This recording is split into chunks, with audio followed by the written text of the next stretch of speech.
Aleluya. Gracias, Jesús. Gracias, Jesús.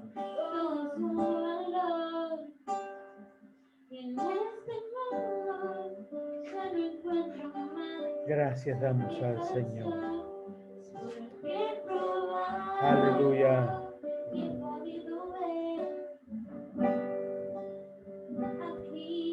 Gracias damos al Señor por este momento. Amén. Antes de entregarle al pastor Cabrera que nos va a traer la palabra, me acaban de avisar, hermano Omar Vivas está con neumonía, por eso no puede estar con nosotros. Así que podamos estar orando por el pastor Omar. Amén. Así que pastor Omar Vivas, vamos a estar orando por él, que está con neumonía, por eso el pastor no puede estar en esta noche. Así que vamos a hacer una oración especial por nuestro pastor, que el Señor pueda estar acompañando, aliviando, sanando a nuestro hermano. Amén. Así que podamos, voy a pedir al pastor Ricardo que pueda dirigirnos en oración. Vamos a orar en especial entonces por el pastor Omar, que el Señor esté poniendo su mano de poder. No sé si el pastor Ricardo me está escuchando. Voy a pedir que el pastor Ricardo esté orando al Señor. Si no, oramos al Señor. Amén.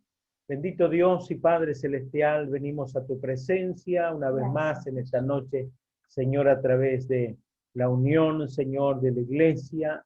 Nos unimos en oración, dice tu palabra, si dos se pusieran de acuerdo en la tierra, todo lo que pidieran en oración, creyendo, Señor, iba a ser recibida nuestra petición. Señor, nos unimos como iglesia en este momento a orar, Señor, por el pastor Omar, que tú estés acompañando, Señor, poniendo tu mano sanadora sobre el cuerpo de nuestro hermano, reprendiendo toda enfermedad, toda neumonía, Señor, toda fiebre, Señor, esté reprendiendo. Creemos y confiamos, Señor, en tu palabra. Dice que tú llevaste nuestras enfermedades, nuestras dolencias y las clavaste en la cruz del Calvario y nos haces libres, nos haces sanos. Creemos, Señor, en tu providencia, Señor, de que tú puedes obrar, que tú vas a estar sanando, Señor, aliviando a nuestro hermano. Oramos por su familia, oramos por la iglesia, Dios mío, que tú estés obrando y acompañándole a cada uno de mis hermanos. Te lo pedimos y te lo rogamos, Dios mío, en el nombre de tu Hijo amado Jesús, ahora y siempre. Amén y amén. Aleluya. Dios te bendiga, pastor Rodolfo. Dios les bendiga. En nombre del Señor. Quiero pedir disculpas por haber entrado un poco tarde, pero estábamos finalizando un curso. Gracias. Terminamos un curso de capacitación internacional, pero gracias a Dios hemos podido estar estudiando. Bien, en esta noche vamos a seguir, tenemos sobre el llamado y el servicio. Esta noche vamos a hablar sobre la confirmación pública del llamado, la confirmación que Dios nos deja claro de nuestro llamado. Y Dios mediante, la semana próxima estaremos finalizando con el estudio y finalizaremos con el tema terminar bien, terminar nuestra carrera bien, terminar bien el llamado. Entonces, vamos a hablar sobre este tema ahora. Entonces, aquí tenemos, ya hemos pasado el tema, la intimidad con Dios, el llamado específico que Dios nos hace, el compromiso en la iglesia local. Luego pasamos por el crecimiento espiritual y la semana pasada hemos ya hablado sobre reunir condiciones y hablamos sobre la condición de ser irreprensible. Bien, en esta noche es la confirmación pública del llamado de Dios. Dios no nos llama en un rincón aparte donde nadie se entera, nadie sabe. No, no, no. Dios lo hace públicamente para que públicamente nos reconozcan y seamos respaldados. Entonces vamos a leer el pasaje de Números, capítulo 27. Vamos a leer el versículo 18 al 23. Yo voy a leer todos los versículos. Después les voy a dejar 7 cosas sobre ese texto que voy a leer. 7 cosas. 7 cosas que están dentro del texto del diálogo entre Dios y Moisés. Entonces, Número capítulo 27, versículo... vamos a comenzar el versículo 15 mejor para tener la idea, del versículo 15. Del versículo 15 al 23. Entonces respondió Moisés a Jehová diciendo: Ponga Jehová, Dios de los espíritus de toda carne, un varón sobre la congregación. Colóquelo tú, Señor. Entonces Moisés le está pidiendo que Dios coloque a alguien. Y eso es muy bueno, muy, pero muy bueno. No que lo coloquemos nosotros, porque después vienen los caos, vienen los problemas, la lucha. Entonces Moisés le dice: Señor, coloca a alguien tú, coloca a alguien que sea puesto por ti. Versículo 17, que salga delante de ellos y que entre delante de ellos, que lo saques y lo introduzca, para que la congregación de Jehová no sea como oveja sin pastor.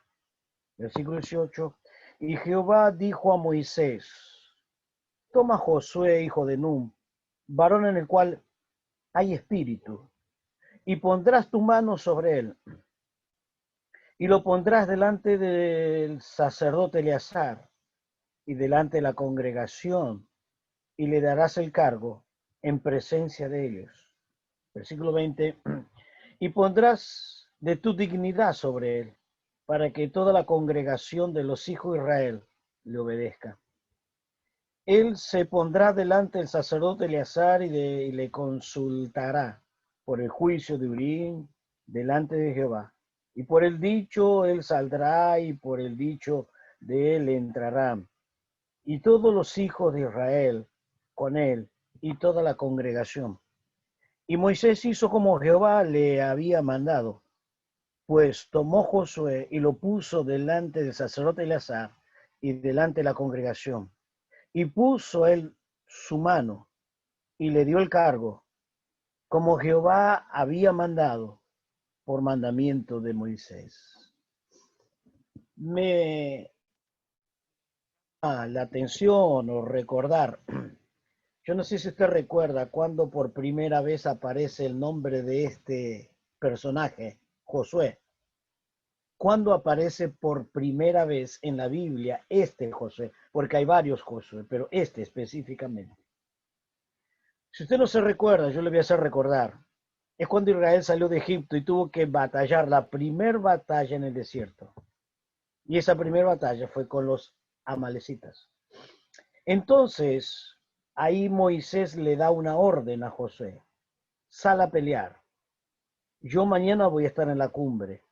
Entonces Josué, y en el texto ahí en Éxodo dice, lo interesante que dice, presten atención en esto, miren lo que dice. Y Josué hizo como Moisés le mandó. Grave esa palabra. Y Josué hizo como Moisés le mandó. Entonces cuando aparece por primera vez el nombre de Josué, ¿cómo aparece? En obediencia. Obediente. Obediente. Y es aquel que estuvo siempre al lado de Moisés. Pero el detalle es que cuando estaban peleando con los amalecitas, ¿qué hacía Moisés? Levantaba la mano y allá en el valle Josué triunfaba. La mano de Moisés levantada. 40 años después, óigame, 40 años después, la mano de Moisés se posa sobre la cabeza de Josué. La primera vez que aparece el primer nombre, Josué, la mano levantada, en obediencia a Josué, y allí la bendición de Dios. Y ahora, nuevamente, la mano de Moisés, pero sobre la cabeza de Josué. para triunfar contra el enemigo. ¿Qué me está diciendo esto? Que toda su vida estuvo bajo autoridad. Josué estuvo bajo autoridad. Yo quiero dejarle algunos detalles de este texto. No lo voy a hacer ordenadamente, pero usted luego puede ponerlo en orden, pero yo voy a ir mencionándole los versículos.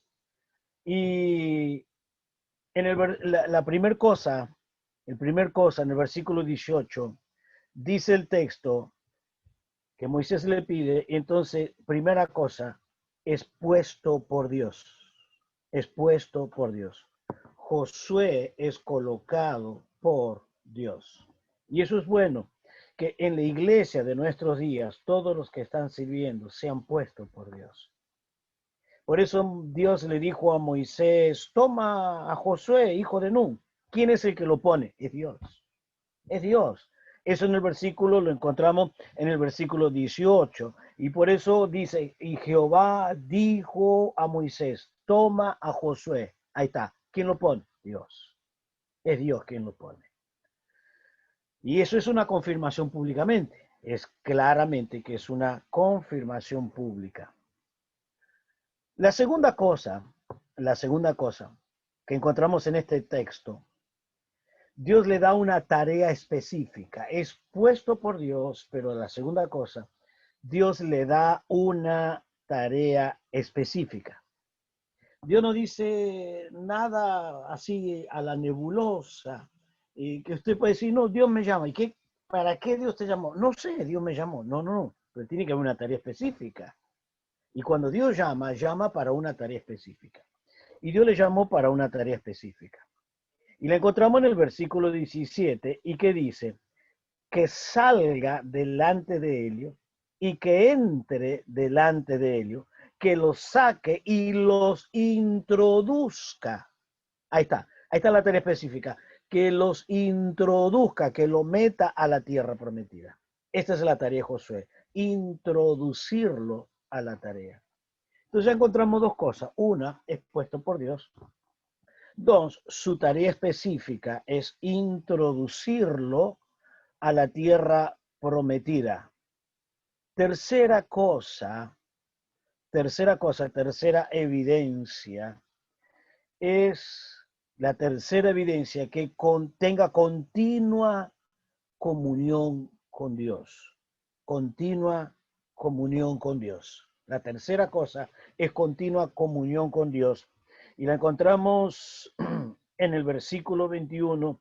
Y él se pondrá delante del sacerdote Eleazar y le consultará por el juicio de Urim, delante de Jehová.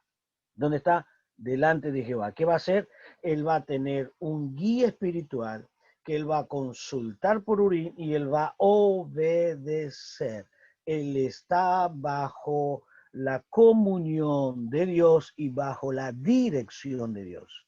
Bajo la comunión y la dirección de Dios. Ahora, note qué tremendo hombre de Dios. Imagínense si nosotros tuviéramos estos colaboradores con estas características, la iglesia sería otro nivel. Por eso, primera cosa, es una persona puesta por Dios, tiene una tarea específica, mantiene la comunión con Dios, él debería obedecer. Y la cuarta verdad en este texto, el pueblo debería obedecer. El pueblo debería obedecer. Versículo 20, el pueblo debería obedecer y le dice, y pondrás de tu dignidad sobre él para que toda la congregación de Israel obedezca. La verdad es que sería muy interesante poder ir punto por punto, porque cada punto tiene su riqueza y su valor, donde tendríamos que tomarlo desde el aspecto de quién es consagrado y del aspecto quién va a estar bendecido por la consagración de ese obrero. Y simplemente decirle que en este tópico, en este cuarto tópico, que el pueblo de Israel debe obedecer. Esto me autoridad, un rango de autoridad. Y en ese rango de autoridad, ¿dónde está la bendición? Donde realmente está la bendición. Es donde Dios bendice, porque Dios coloca esos rangos de autoridad y Dios respalda esa autoridad. Y Dios a través de esa autoridad bendice al pueblo o reprende demonios, porque hay un rango de autoridad al cual Dios respeta y al cual Dios le da la autoridad y funciona. Esto es importante, porque si yo aprendo a obedecer bajo autoridad, yo tengo autoridad sobre todas las cosas que vienen en contra los espíritus, contra todas las contrariedades, yo tengo autoridad. Pero si yo no estoy bajo autoridad, no puedo ejercer autoridad. Grábese esto. Si yo no estoy bajo autoridad, no puedo ejercer autoridad. Entonces tengo que aprender, y esto es lo más difícil, más para un argentino, estar bajo autoridad es lo más terrible, es lo más duro, pero tenemos que aprender bajo autoridad para que Dios nos respalde en la autoridad. Si no, no podemos tener autoridad, ¿no? No podemos ejercer esa autoridad. Y Josué vivió durante 40 años bajo autoridad. Y llegó el momento de ejercer la autoridad. Y ahí Dios lo respalda. Por eso es muy, pero muy importante la autoridad. Es tremendo, tanto en el Antiguo como en el Nuevo Testamento, cómo Dios respeta la autoridad. En quinto lugar, lo volvemos al versículo 17. Y en el versículo 17, Él debería ser un guía, el que debería dirigir, el que debería conducirlo. ¿Sabe lo que significa esto? Ser un líder, ser un guía, ser un líder. Por eso dice que salga delante de ellos y que entre delante de ellos, lo saque, etcétera, etcétera. Esto es un verdadero líder. Y esto es lo que Dios prepara durante muchos años. ¿Qué prepara? Líderes. Pero no simplemente líderes, de siervos líderes. Dios prepara siervos líderes, no simplemente líderes, sino siervos líderes, personas sometidas para bendecir y guiar a otros. Estar juntos sirviendo, pero a su vez siendo un guía, un líder. Y esto es lo que fue Jesús. Esto es lo que fue Jesús. Jesús era un siervo, para a su vez ser un líder. Por eso él le lavó los pies a los discípulos, siervo. Pero a su vez era un líder. Y él le dice, y él dice, si yo saco mis ovejas, oyen mi voz, y mis ovejas me siguen, me obedecen, un líder. Entonces Jesús es un siervo y a la vez es un líder. Y también Dios nos coloca a nosotros como siervo, pero líder. El líder no necesita decirle, recordarle a la gente, yo soy el líder. La gente lo sabe, lo conoce, lo reconoce y le obedece. Pero por su actitud, por su actitud. En sexto lugar, y acá viene el tema clave, se confirma públicamente su llamado. Se confirma públicamente su llamado. Y por eso le dice, y pondrás delante del sacerdote Eleazar y delante de toda la congregación, y le darás el cargo en presencia de ellos. Este texto es la confirmación de su llamado. La confirmación del llamado. ¿Delante de quién? Delante del sacerdote, la máxima autoridad puesta por Dios, el líder espiritual, y delante de toda la congregación, delante de todo el pueblo. Entonces demuestra que no hay ninguna duda que bajo la autoridad espiritual y bajo todo el pueblo estaban todos reunidos, que estaba confirmado públicamente que él era el hombre llamado y el hombre puesto por Dios y a quien debería obedecer. Entonces eso se confirma públicamente. Y vuelvo a insistirle que Dios jamás llama a alguien en oculto, lo consagra en oculto y no. Dios siempre lo hace públicamente o lo confirma públicamente. Puede ser que sea a través de una visión, de un llamado, de algún sueño, Dios te llama. Pero ese llamado Dios te lo va a confirmar públicamente para que todos sepan, para que todo entiendan, para que todo te respalde. Si no, no vas a tener el respaldo del pueblo, el respaldo de nadie. Debe ser confirmado públicamente tu llamado. Tu llamado debe ser confirmado. Bien, y la séptima cosa, él tiene un gran privilegio. En esta séptima cosa que yo quiero colocar sobre Josué, tiene un grandísimo privilegio. ¿Y cuál es el privilegio? De él introducir al pueblo a la tierra que le había prometido Dios a Abraham, a Isaac y Jacob. Él es el cumplimiento de la palabra profética. Él es el que cumple lo que Dios le prometió a Abraham, a Isaac y Jacob. No lo vieron ellos. Pasaron muchos años, porque recuerda que se lo promete a Abraham, Isaac y Jacob. Después bajo hacia Egipto, después de Egipto va toda la familia, se quedan 430 años en Egipto, después salen por Moisés durante 40 años a Egipto, así que era una promesa aproximadamente 430 años atrás. Se empezaba a cumplir la promesa que Dios había dado 430 años atrás. Entonces, él es el cumplimiento profético de lo que Dios había prometido a sus antepasados. Entonces, Dios cumple esa palabra. Y entonces, una de las cosas que me llama la atención dentro de todo este texto es que cuando él coloca la mano, Moisés, dice, él va a recibir de tu dignidad, de tu dignidad. Entonces dice, Jehová dijo a Moisés, toma a Josué hijo Nun, en el cual hay espíritu, es otro detalle, otro detalle, en el versículo 18, en el cual hay espíritu. Y la pregunta es, ¿qué quiere decir espíritu, espíritu, espíritu? Bien, bien. Dios ya lo había dicho ya muchos años antes, varios años antes que había un espíritu en él. Dice, hay un espíritu diferente. ¿Qué quiere decir? Que hay un espíritu de vida, que hay un espíritu de confianza, que hay un espíritu luchador, que hay un espíritu de consagración y que hay un espíritu de conquista.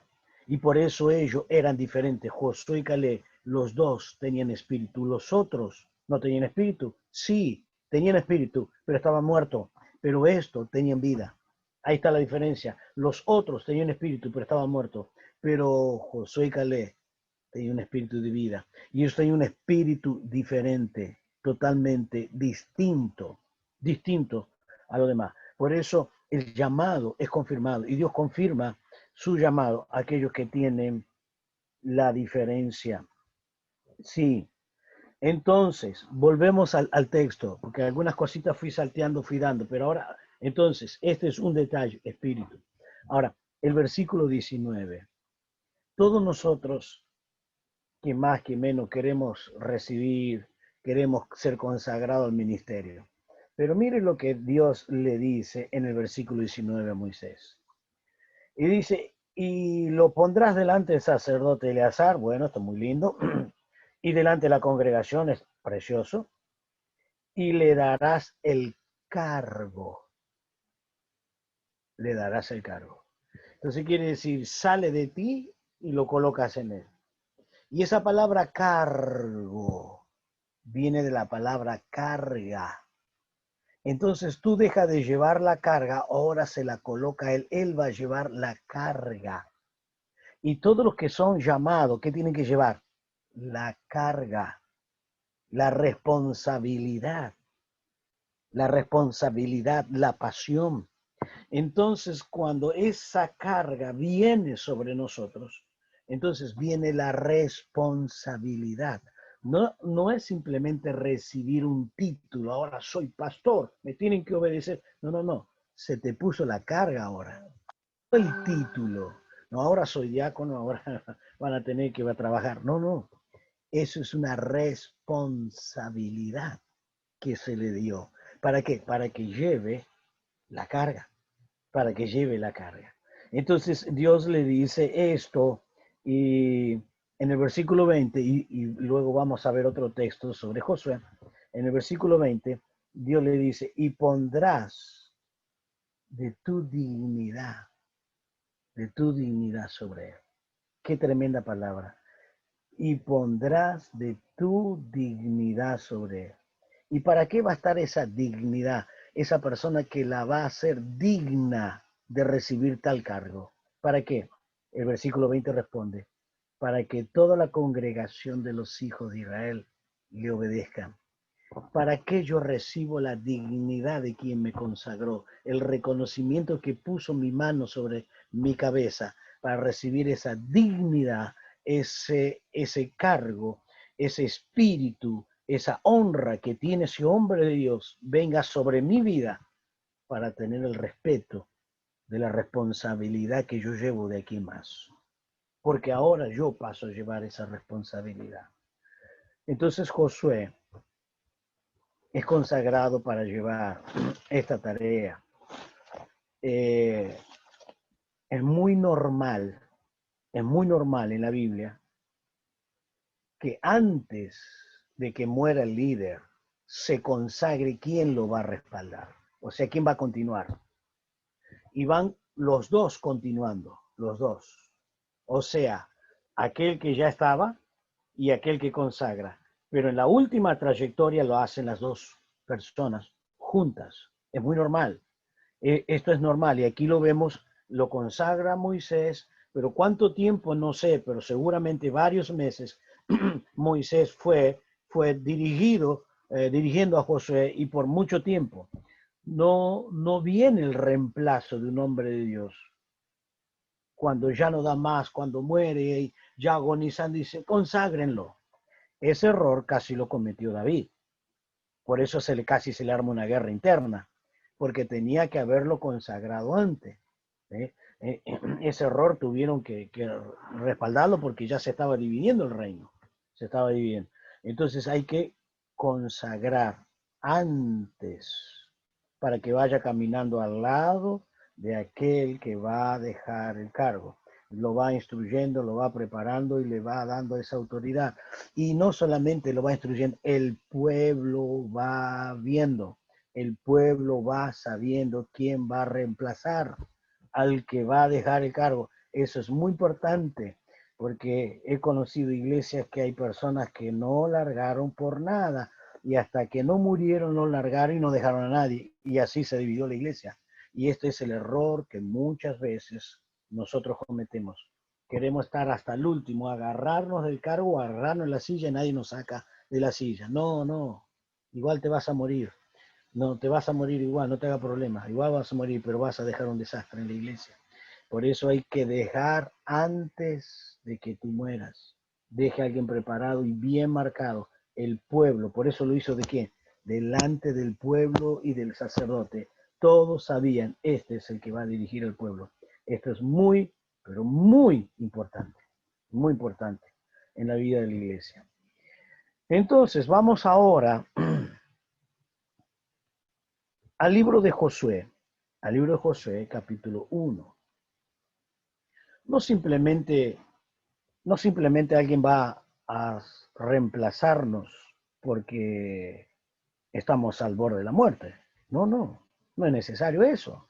A veces Dios coloca a otro porque el ministerio de un pastor, de alguien se va a otro lugar, se extiende a otra tarea, diferentes razones por las cuales se va, pero no es necesario que esté esperando hasta que se muera y decir, bueno, ojalá que se muera si viene otro. No, simplemente es cuando llega el momento para que entre otra persona.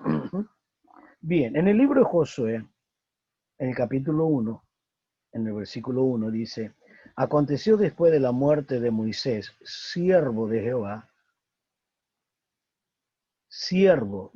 Moisés, que Jehová habló a Josué, hijo de Nun, servidor de Moisés, diciendo, presta atención en este versículo,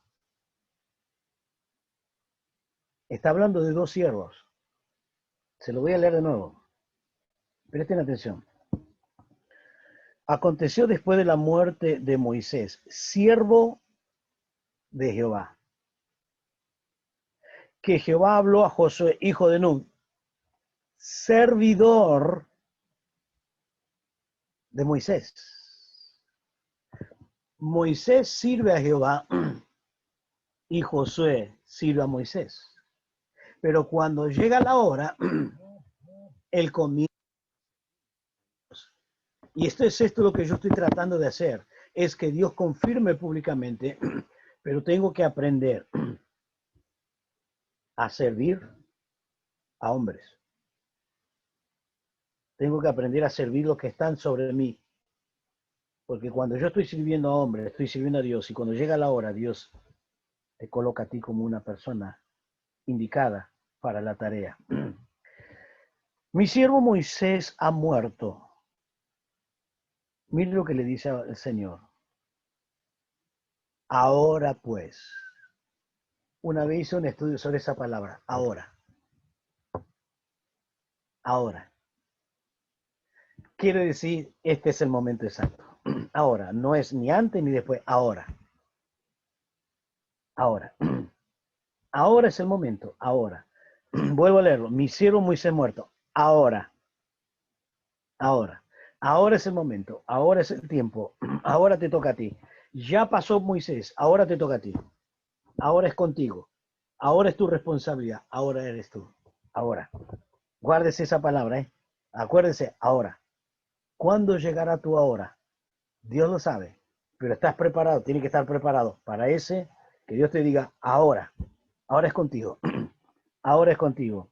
Pues levántate y pasa este Jordán, tú y todo el pueblo, a la tierra que yo les doy a los hijos de Israel. Bien, simplemente quería destacarle esas dos cosas. Luego Dios todavía termina hablando con Josué. Ya Moisés se lo había dicho a Josué, esfuérzate y sé valiente. Moisés se lo había dicho antes de partir, le dice, esfuérzate, esfuérzate, esfuérzate. Entonces, quiero dejar estas tres palabritas. La primera palabra es servir a personas para luego servir a Dios. Cuando tú sirves a personas, luego te llega el momento que Dios te dice, ahora. Y después cuando Dios te dice ahora, viene la tercera, esfuérzate, esfuérzate, esfuérzate. El ministerio de servir a Dios es un esfuerzo continuo, un esfuerzo, una dedicación, un derramar lágrimas,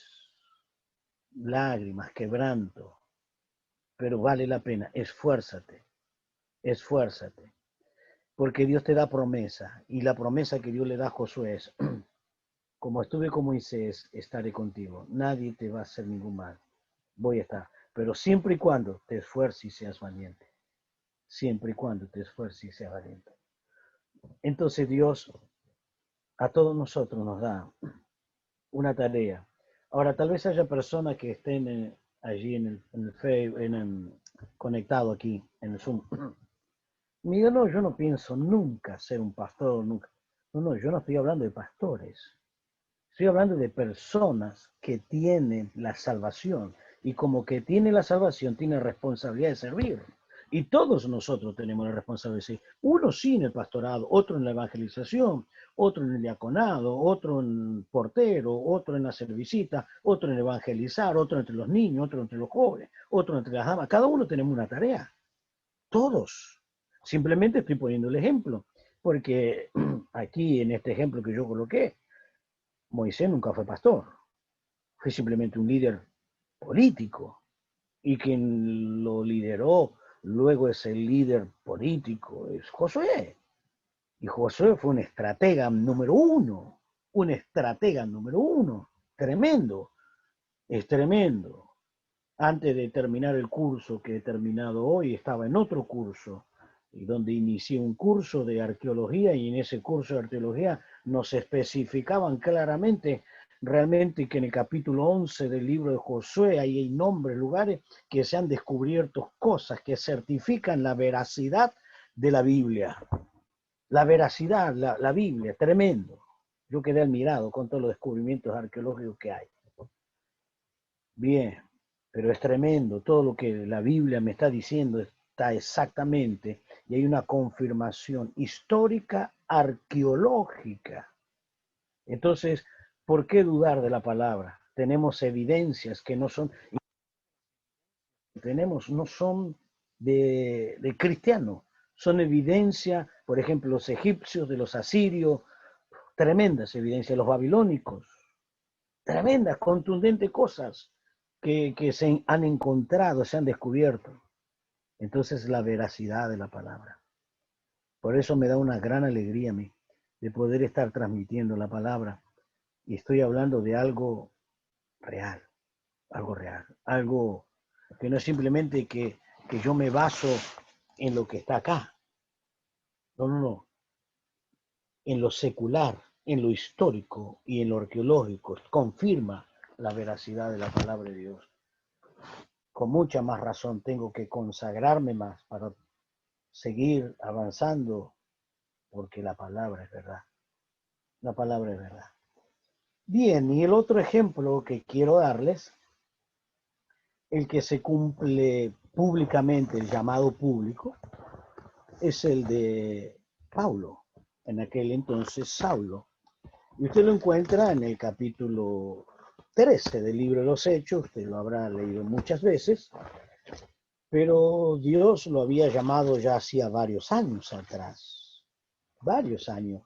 Cuando él perseguía a la iglesia, él cae por tierra, esa gloria que lo envuelve y le dice, ¿quién eres? Y le dice, yo soy Saulo de Tarso, yo soy Jesús a quien tú persigues. Entonces él le hace dos preguntas al Señor. ¿Quién eres? Soy Jesús. ¿Qué quieres que haga? Y esa respuesta usted la va a encontrar en el capítulo 27, porque en el capítulo 9 de Hechos no relata todo. En el 27 del libro de Hechos, allí está del versículo 19 en adelante, y está más ampliamente lo que Dios quiere, lo que Dios espera de él. Pero tuvo que esperar un lapso de tiempo. Y en ese lapso de tiempo, tuvo que hacer algo, Pablo. Tuvo que hacer algo. Número uno, tuvo que volver a estudiar las Escrituras. O sea, el Nuevo. Él tuvo que volver a estudiar el Antiguo Testamento. ¿Por qué? Porque él estaba formado bajo el Sanedrín. Y en el Sanedrín le enseñaban toda la ley. Seguramente, con los estudios que Pablo haya tenido, muy probablemente que Pablo tenía todo de memoria, todo el Pentateuco de memoria y todos los libros proféticos de memoria, versículo por versículo de memoria. Así que no era cualquiera. Pablo no era cualquiera. Él tenía todos los versículos de los 5 libros de la Biblia y los profetas. Todo de memoria. Entonces él tuvo que volver a estudiar de nuevo. ¿Y qué fue a estudiar? ¿Qué fue a estudiar? Él fue a estudiar y a descubrir Jesús. ¿Dónde está Jesús? ¿Dónde? En el Antiguo Testamento. Él se da cuenta que él está persiguiendo a la iglesia que está en la verdad, lo que él creía que era equivocado. Entonces él va y va a investigar, y él le lleva 3 años investigar todo esto. 3 años. Él va a investigar durante 3 años en las Escrituras Jesús. Y a tal punto él llega a desmenuzar las Escrituras, tan tremendo, que cuando él escribe la carta a los romanos, él hace mención 70 veces el Antiguo Testamento. Él menciona el Antiguo Testamento 70 veces. Imagínelo, lo tiene todo en la cabeza. Y ahora lo vuelve a estudiar de nuevo para encontrar a Cristo. Entonces, el Señor lo llamó y él tuvo que estudiar. Pero no solamente estudiar. Lo que yo voy a decirle ahora a usted son pasos lógicos que todos nosotros tenemos que hacer. El paso número 1, estudiar, prepararnos. Porque no podemos salir, bueno, salgo, voy a predicar, Dios me llamó, Dios me sanó y voy a... No, tranquilo. Siéntese primero y comience a estudiar la Escritura. No cometa errores de decir disparate, de decir porque usted habla y transmite ciertas cosas que pueden ser tan equivocadas, y esas equivocadas se multiplican a montones, porque usted le predica a 10, y esos 10 a 10 más, y a 10 más, y 10 más, y cuando se da cuenta son miles. Por eso, pare y estudie. Pero la segunda cosa que Pablo va a hacer es unirse a la iglesia local. Unirse a la iglesia local. ¿Y qué va a hacer en la iglesia local? Él va a cooperar en la iglesia local. Dios no lo agarra y le dice, bueno, ponete a predicar. No, no, no. Oiga lo que hace Dios. Dios respeta a la iglesia local y la autoridad de la iglesia local. Porque Dios lo manda o manda que lo consagren. Dios no pasa por alto, no la tira de lado la iglesia, no. Dios respeta la autoridad de la iglesia. Entonces, ¿qué hace Pablo? Estudia la palabra, trabaja en la iglesia local. Lo tercero, él coopera con las finanzas de la iglesia para ir a ayudar a los pobres. Para ir a ayudar a los pobres. Entonces, él tiene un trabajo, una tarea en la iglesia. Pero por favor, hay alguien que podríamos llamarle un mentor en la vida de Pablo, un mentor. Y ese mentor se llamó Bernabé, porque Bernabé fue a buscarlo y lo trajo y lo llevó a la iglesia y estuvo con él en la iglesia. Todos nosotros, quien quiera que fuera, somos el resultado de personas que confiaron en nosotros. Confiaron en nosotros y nos apoyaron y nos dijeron, Dios tiene un propósito contigo, dale para adelante. Entonces tú eres el resultado de personas que han confiado, y no una, sino varias. Varias personas que han confiado en nuestras vidas. Y que no solamente ese, sino que invirtieron tiempo con nosotros.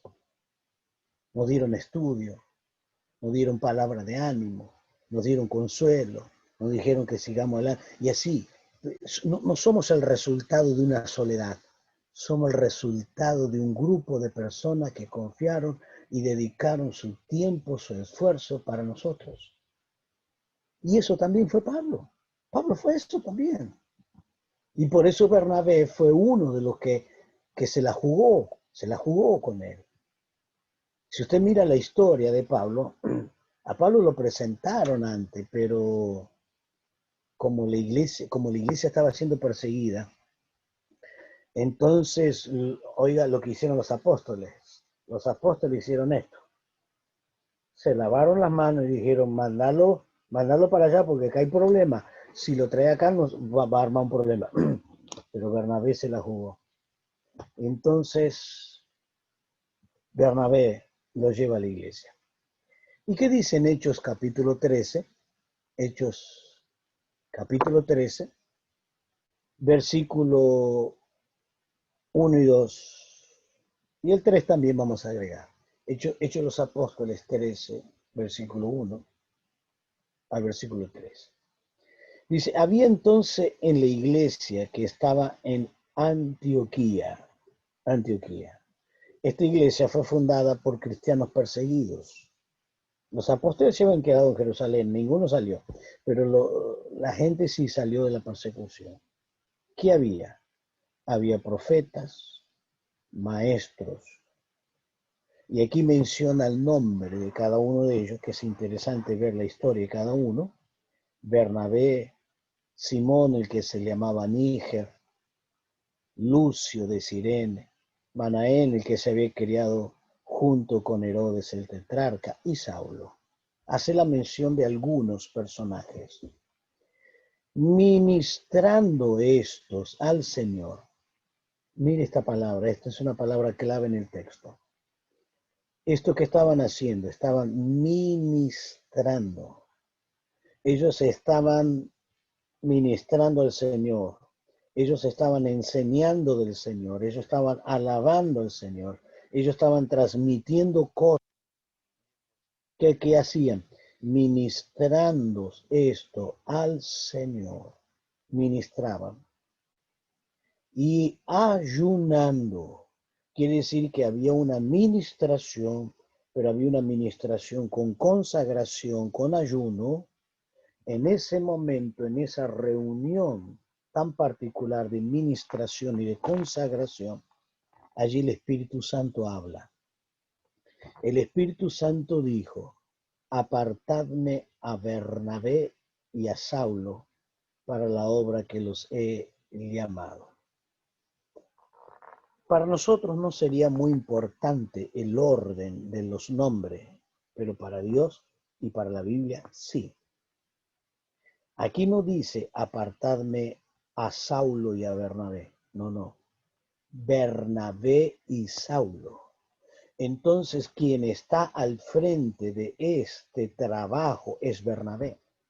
Y ustedes van a ver que varias veces va a aparecer Bernabé y Saulo, pero en un momento dado se cambia. Y quien pasa a tener la primera dirección, la primera quien va a dirigir es Saulo. Es Saulo. Es muy interesante esto. Como Aquilas y Priscila. Aquilas y Priscila.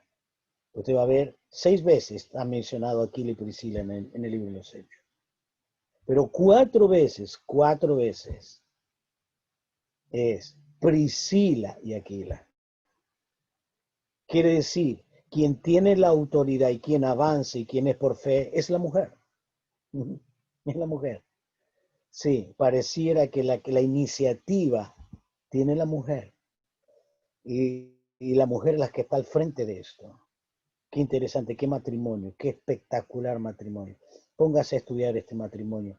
No aparecen muchos versículos, poco, pero es una riqueza, una perla en el libro de los Hechos, una perla preciosa de este matrimonio, sirviendo a Dios, con Pablo, acompañándolo, embarcándose con Pablo a Roma, en el barco a Roma.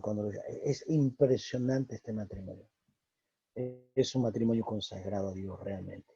No lo menciona muchas veces, pero las veces que lo menciona, hay algunas características dignas de remarcarlo.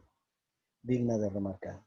Entonces, después de haber pasado todos estos pasos, allí viene la confirmación. Dios confirma. Dios confirma. Y por último, ejercer la profesión. Ejercer el llamado que Dios nos da. El último paso es ejercer. Ahora, yo te pregunto, ¿en cuál de esto estás? ¿Intimidad con Dios? ¿El llamado específico? Estas dos cosas es lógico. Pero ahora, ¿en qué grado estás? ¿Estás en un compromiso con la iglesia local? ¿Estás creciendo espiritualmente? ¿Reunir condiciones? ¿Tu llamado tiene una confirmación pública? Estos pasos tienen que hacer sí o sí. Tienes que darlo. No puedes quedarte acá con intimidad con Dios, intimidad y nada más. No. De esa intimidad surge el llamado. Y del llamado es el compromiso en la iglesia local. Y de la iglesia local tienes que crecer espiritualmente, no puedes quedarte.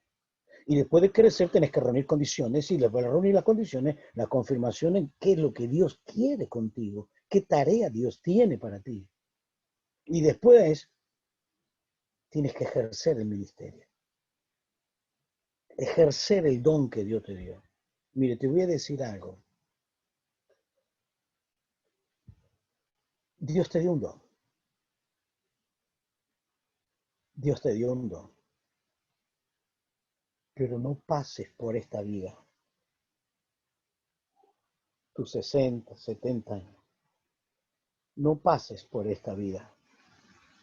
No te lleves a la tumba lo que tenías que ser en la tierra y lo entierran contigo. ¿Me entiendes? No pases por esta tierra sin antes ejercer lo que Dios te dio para que ejerzas. No entierres tu talento, no lo escondas.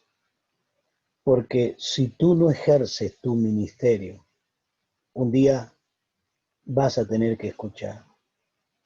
Vas a tener que escuchar lo que el Señor Jesús le dice cuando tenía que multiplicar su talento y no lo multiplicó, cuando tuvo que rendirlo cuenta, y le dice: siervo malo y negligente. Eso está en Mateo 25, 26. Siervo malo y negligente. ¿Por qué? Lo escondí. Te pregunto, ¿estás ejerciendo el don que Dios te dio para que no te diga un día el Señor, siervo malo y negligente? No hiciste lo que tenías que hacer. Alguien dijo, la gran riqueza está en el cementerio. Y la pregunta, ¿por qué está la gran riqueza? Porque está enterrado con los hombres, las mujeres, los talentos, los dones que nunca ejercieron en la vida y se los llevaron con ellos. No te lleves contigo al cementerio tus talentos, tus dones. Explótalo, sírvele a Dios. Sé un hombre y una mujer de Dios en esta vida. Y para terminar, Pablo hace un resumen en Hechos de los Apóstoles, capítulo 20. Hechos de los Apóstoles, capítulo 20, versículo 20 al 24. Y Pablo termina este discurso despidiéndose de los ancianos de Éfeso. Y le dice, y como nada que fuese útil, he rehuido anunciar y enseñaros públicamente por las casas. Yo les enseñé por todos lados. Por las casas, le enseñé en todo lugar. ¿Qué le enseñó? Testificando a judíos y a gentiles acerca del arrepentimiento para con Dios y de la fe en nuestro Señor Jesucristo. Ahora pues aquí ligado yo en espíritu voy a Jerusalén sin saber lo que allá me ha de acontecer, salvo que el Espíritu Santo por todas las ciudades me da testimonio diciendo que me esperan prisiones y tribulaciones. Él sabía, pero él sabía que estaba llegando al fin. Y termina diciendo en el versículo 24, y así es como Pablo va a terminar su carrera. Y la próxima semana vamos a mirar el último tópico, cómo terminar la carrera. Y en el versículo 24, pero ninguna cosa hago caso, ninguna. Ni estimo preciosa mi vida para mí mismo, con tal que acabe la carrera con gozo. ¿Y cómo voy a terminar la carrera con gozo? Cuando termine el ministerio que recibí del Señor Jesús para dar testimonio del Evangelio de la gracia. Hermano, tu ministerio, como quieras llamarles, tu don, tu talento, debe terminar cuando tiene que terminar. ¿Qué quiero decirte? Cuando Dios terminó la tarea de redención en Cristo, se fue a la gloria. Cuando Pablo terminó la tarea de predicar a los judíos y los gentiles, se fue. Cuando Elías terminó de hacer lo que tenía que hacer, se fue. Y que nosotros nos vayamos de esta tierra cuando terminemos el ministerio. Pero no lo esconda, porque te van a decir la palabra del Señor, siervo inútil, inútil. No somos inútiles. Estamos en esta tierra para un propósito, para que Dios se glorifique. Que Dios te bendiga, que Dios te dé gracia. Que todos estos pasos que estamos viendo puedas pasarlo y llegar a la ejecución. Y por último, lleguemos bien al fin de la carrera. En el nombre de Jesús. Amén.